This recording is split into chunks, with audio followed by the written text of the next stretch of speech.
Namaskar, I am Shion. I welcome you to the Bread of Life. Let us look to the Holy Bible. 2 Kings chapter 17 verse 24 to 41. The main idea of the day is everything got mixed up.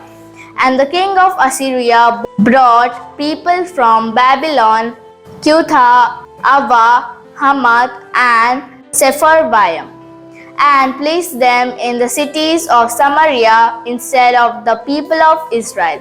And they took possession of Samaria and lived in its cities. But every nation still made gods of its own and put them in the shrines of the high places that the Samaritans had made.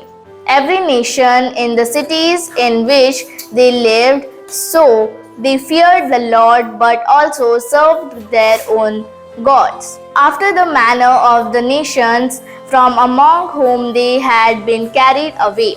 To this day they do according to the former manner. They do not fear the Lord, and they do not follow the statutes or the rules or the law or the commandment that the Lord commanded the children of Jacob, whom he named Israel. So these nations feared the Lord and also served their carved images. Their children did likewise, and their children's children as their fathers did. So they do to this day.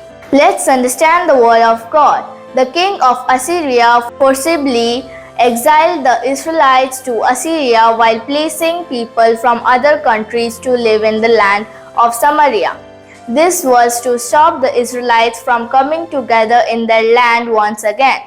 Because of this, the Samaritans ended up living with people from many different nations.